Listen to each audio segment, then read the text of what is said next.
मैंने कहा देखो हसीना, मैं तुम्हें बताए देता हूँ, याद रखो कि मेरा दिल तुम पर आ चुका है। बेशक हसीना, तुम आदमजात हो मैं मानता हूँ, मेरी जिन्नाती दुनिया की तुम बिल्कुल भी नहीं हो, लेकिन मैं तुम्हें अपने साथ लिए बगैर हरगिज नहीं जाऊंगा। मैं ये फैसला कर चुका हूँ। मैं हुस्ना ये सोच सोच कर पागल हो रही हूँ कि ये जिन्नात तो मेरे पीछे ही पड़ गया है। ये जिन्नात को मेरे अलावा कुछ दिख ही नहीं रहा है। आमिल साहब को बुलाया था कि वो हमारी कुछ मदद करेंगे, लेकिन वो भी बेचारे कुछ ना कर सके। इस जिन्नात की ताकत के आगे वो भी पस्त हो गए। वो भी यहाँ से नाकाम होकर लौट कर चले गए। ये तो अल्लाह का शुक्र है कि उस जिन्नात ने अभी तक मुझे कोई नुकसान नहीं पहुँचाया है। मैं चाहती थी कि इस घर को यहाँ से छोड़कर हम चले जाएं, मगर माँ मानने को राजी नहीं थी। और मानती भी कैसे, हमारे पास इसके अलावा कोई जाए पनाह भी तो नहीं थी। मैंने अपनी माँ को मशवरा भी दिया था कि अम्मा हमें ये घर छोड़ देना चाहिए, इस घर को छोड़कर चले जाना चाहिए, मगर वो थी जो सख्ती से मेरी बात रद्द कर दिया करती थी। रोबान एक दिन हमारे घर आया तो मेरा दिल चाहा कि रोबान को सारी बातें बता दूं कि किस किस तरह वो जिन्नात, वो जिन ज़्यादा मुझे परेशान कर रहा है और मुझे यहाँ से ले जाना चाहता है, और हमारे घर में वो किस तरह से काबिज है। फिर मैं कुछ सोचकर खामोश रह गई, क्योंकि रोबान बड़ी पसंदीदगी भरी नजरों से मुझे देख रहा था। तभी रोबान ने मुझसे पूछा, कैसी हो तुम हसीना?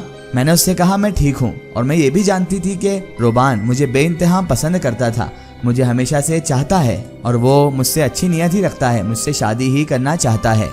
देखो हसीना, तुम लोगों के साथ बहुत ज़रा जास्ती की है हमारे मामू ने, छोटे मामू ने। मैं पूरी कोशिश करूँगा कि तुम लोगों का हिस्सा तुम्हें दिलवा सकूँ और मामू को मना सकूँ तुम्हारा हिस्सा देने के लिए। तो मैंने रोबान से कहा, अगर हुज़ैफा कुछ ना कर सका तो अब आप क्या कर लेंगे? वो तो फिर भी उनका अपना बेटा है हुज़ैफा। उसकी बात जब हमारे चाचा जान नहीं सुन रहे हैं तो आपकी बात क्या सुनेंगे? तो वो मेरी बात सुनकर कहने लगा, देखो हसीना, तुम नहीं जानती कि मैं तुम्हारे लिए, तुम्हारे बारे में कैसे जज्बात अपने दिल में रखता हूँ। तुम्हारे लिए मैं क्या कर सकता हूँ ये तुम भी नहीं जानती हो।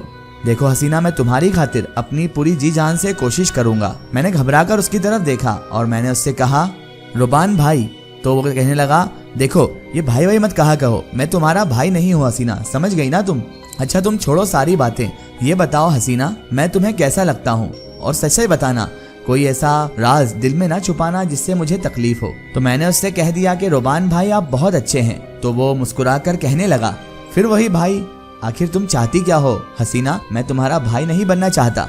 फिर उसने जेब से कुछ पैसे निकाले, कुछ रुपए निकाले और मेरी तरफ बढ़ाते हुए वो कहने लगा, ये लो हसीना, तुम ये रख लो, ये तुम्हारे घर के खर्च में काम आएंगे। मैंने जब इनकार किया तो उसने जबरदस्ती मेरी हथेली में पैसे थमा दिए और वहां से वो चला गया। पैसा और जायदाद अच्छी खासी होने के बावजूद भी आज भी हम लोग दूसरों के टुकड़ों पर पल रहे थे। हमारी ये बुरी हालत और मुफलिसी की हालत सोचकर ही मेरी आंखों में आंसू आ गए थे और मैं यही सोच रही थी कि अल्लाह तबारक व तआला हमारा कब तक इम्तिहान लेगा। अब इन सब हालात को देखते हुए, रोबान की नीयत को देखते हुए और सारी इन सब मुफलिसी और परेशानियों को देखते हुए मैंने अब उस जिन्नात की बात पर गौर फिक्र करना शुरू कर दिया था। उसके ऑफर पर मैंने भी ध्यान देना शुरू कर दिया था। जिनजादे को अगर मैं इस्तेमाल में लाकर अपने चचा जान से बदला ले लूं और अपनी जायदाद और सब कुछ वापस ले लूं और चचा को भी सजा दे दूं तो कैसा रहेगा?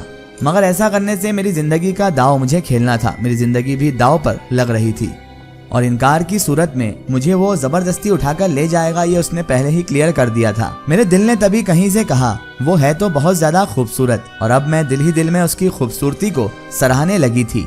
मगर वो तो एक जिन्नात है, वो तो कई भी रूप बदल सकता है, कैसा भी रूप धारण कर सकता है। उसकी असली शक्ल है भी या नहीं ये खुदा ही जाने उसका असली रूप कैसा होगा और उसकी असली शक्ल और सूरत कैसी होगी ये तो मैं भी नहीं जानती हूँ। अब यही सोच सोच कर मेरा दिमाग फटा जा रहा था। मेरे दिमाग में उसको लेकर, उसके ऑफर को लेकर ढेर सारे ख्यालात चल रहे थे। कुछ भी समझ में नहीं आ रहा था कि आखिर मैं फैसला करूँ तो क्या करूँ। एक तरफ कुआं था तो दूसरी तरफ भी खाई थी, दोनों तरफ ही मेरी मौत ही थी। सोच समझकर बहुत ज़्यादा गौर फिक्र करने के बाद मैंने एक फैसला लिया कि चाचा जैसे फिरौन शख्स, फिरौन परस्त आदमी के लिए बदला लेने के लिए उस जिन्नात को इस्तेमाल किया जा सकता है और बाद में ही देखा जाएगा कि उस जिन्नात से हम कैसे जान छुड़ाएं। ये सोचकर मैं मुतमईन हो गई थी। खुशबू के साथ, यानी मेरी छोटी बहन के साथ वो अक्सर खेला करता था। वो मुझे नजर तो नहीं आता था, लेकिन मैं ये अच्छी तरह जानती थी कि वो खुशबू के साथ खेला करता है। मैं ज़ुरान जिन हूँ और मैं अभी अपनी तवज्जो हसीना पर से हटाकर आजकल उसकी बहन खुशबू के साथ सहन में खेला करता हूँ ताकि वो भी खुश रहे। उस बच्ची के साथ अपना दिल मैं भी बहलाता हूँ और उस बच्ची का भी दिल बहला देता हूँ। मुझे वो बच्ची भी बहुत अच्छी लगती है और मैं हसीना को भी बाहर अंदर आते जाते देखता हूँ। उस पर भी नजर रखता हूँ और इस बच्ची के साथ अपना दिल भी बहला लेता हूँ, क्योंकि ये बच्ची बहुत प्यारी होने के साथ साथ उसकी बहन भी है जिससे मुझे मोहब्बत हो गई है और मैं चाहता हूँ किसी भी जरिए से अपनी मोहब्बत को हासिल कर लूँ। अब हसीना भी मुझे पहले जैसी खौफजदा नजर नहीं आती है। शायद उसे भी अब ये मालूम हो चुका है कि उसकी बहन भी मेरे साथ खेलती रहती है और मैं एक अच्छा जिन्नात हूँ और मैं किसी को भी नुकसान नहीं पहुँचा सकता। और मैं खुद भी चाहता हूँ कि हसीना आराम से सोच ले। मैं खुद भी उसे वक्त देना चाहता हूँ ताकि वो आराम से सब गौर फिक्र कर ले और मैं उससे किसी भी तरह की जबरदस्ती नहीं करना चाहता। और वैसे भी मेरे वापस जाने में अभी बड़ा वक्त बाकी है, मगर ये वक्त इतनी जल्दी गुजर जाएगा इसका अंदाजा मैं अच्छी तरह से लगा सकता हूँ, क्योंकि मेरा काफी वक्त इस गांव में, अब इस बस्ती में अब गुजर चुका है। मैं यही चाहता हूँ कि वो हर वक्त मेरी नजरों के सामने रहे और इसी मकान में ही रहे। मैं किसी भी सूरत नहीं चाहता कि वो ये मकान छोड़कर यहाँ से चली जाए। अब तो खुशबू भी मेरे साथ इतनी ज्यादा घुल मिल चुकी है कि अब वो तो मेरे बगैर रह ही नहीं सकती है, कहीं भी नहीं जा सकती है मेरे बगैर। साथ वाले घर में रहने वाली उस बूढ़ी औरत का बेटा, शायद जिसका नाम रोबान था, उसका इस घर में आना मुझे अच्छा नहीं लगता था और मुझे उसका इस घर में मौजूद होना नागवार गुजरता था, क्योंकि वो मेरी हसीना को ऐसी मीठी मीठी नजरों से देखता है और उससे इतनी लिपड़ी चुपड़ी बातें करता है जिसे देखकर मुझे बहुत ज्यादा गुस्सा उस पर आ जाता है। और मुझे अब धीरे धीरे यकीन हो चला था कि ये रोबान नाम का लड़का भी हुस्ना से मोहब्बत करता है और मैं अब इसे अपने रास्ते का कांटा समझ रहा था। मगर वो इंसान जात था, आदम जात था, मेरे सामने एक मक्खी की सी हैसियत भी नहीं रखता था। वो मैं उसे पल भर में हटा सकता था। इसीलिए अब मैं सोच समझकर उसके बारे में कोई फैसला करना चाहता था, जब तक मैं ये ना जान लूं कि हसीना की दिलचस्पी आखिर किस तरफ है। वैसे मैंने अपनी तरफ से हसीना को बहुत बड़ी पेशकश तो कर ही दी थी। अगर वो मेरी बात मान लेती है तो उसे हर तरफ से फायदा ही फायदा होगा। ये बात उसके समझ में क्यों नहीं आ रही है? मैं उसे अपनी खोई हुई हैसियत वापस दिला देता, उसकी जायदाद, उनका घर, उनकी हवेली, सब कुछ वापस दिला देता और फिर बदले में मैं उसे हमेशा हमेशा के लिए अपने साथ ले जाता। लेकिन अब देखना यह था कि क्या हसीना अपनी माँ और बहन की खातिर इतनी बड़ी कुर्बानी दे सकती है या फिर नहीं। अब ये फैसला मैंने हसीना पर ही छोड़ दिया था। अब मैंने हसीना को डराना धमकाना भी छोड़ दिया था।